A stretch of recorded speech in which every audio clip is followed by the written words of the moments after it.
Affordable Care Act was known as Obamacare. I think Mitt Romney has it right, because he knows a lot about government health care, as they did in Massachusetts. The Affordable Care Act had bipartisan opposition. Democrats, every Republican and many Democrats in the House voted against it. It was rammed through under procedures that nobody liked. It was a large bill that, as Flo said, you will have to pass it to read it, to find out what it says in it. It is truly a bad piece of legislation.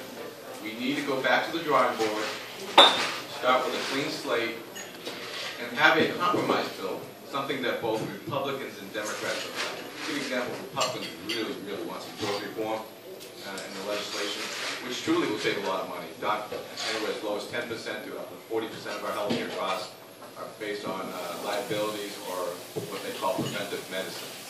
And we know that from the states. I think if Mitt Romney is president, we're going to have that. Mitt Romney worked really well with his legislature. By the way, it was 87% Democrats. He was a Republican governor with 87% of his legislature being Democrats. So I'm from Massachusetts, as you all know. He worked a pretty good deal. 98% of the legislature voted for Romney Care in Massachusetts. That's how sausage is made. That's how legislation should be made. It should be a bipartisan bill that both sides can agree upon. And when Nancy Pelosi and President Obama controlled everything in 2009 and 2010 with huge majorities, they ran through a piece of legislation that nobody's going to like. And then, by the way, most of the effects of the taxation and other things, controls, go into effect in 2013. And we're going to feel the effects of it if it is overturned. Thank you.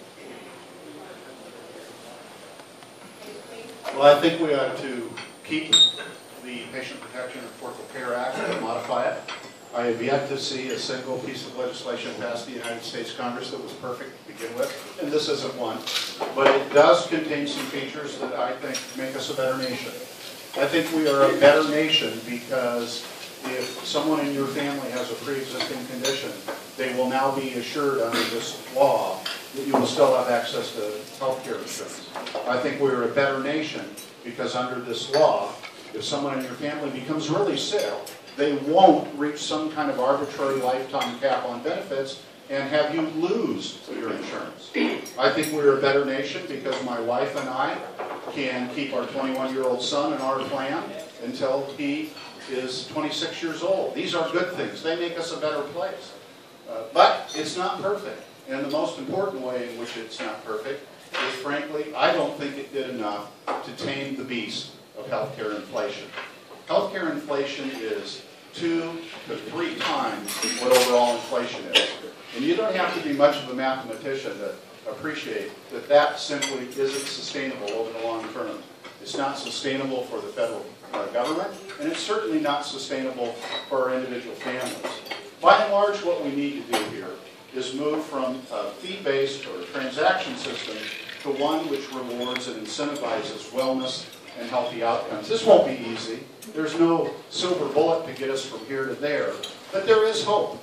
The Institute of Medicine issued a report just last month that indicated that up to 30% of all expenditures in healthcare were either wasteful, fraudulent, redundant, or unnecessary. So it's not as though, that's a nonpartisan group. It's not as though we may not have enough money in the system to get to where we want to be, which is providing quality health care on an affordable basis for more people.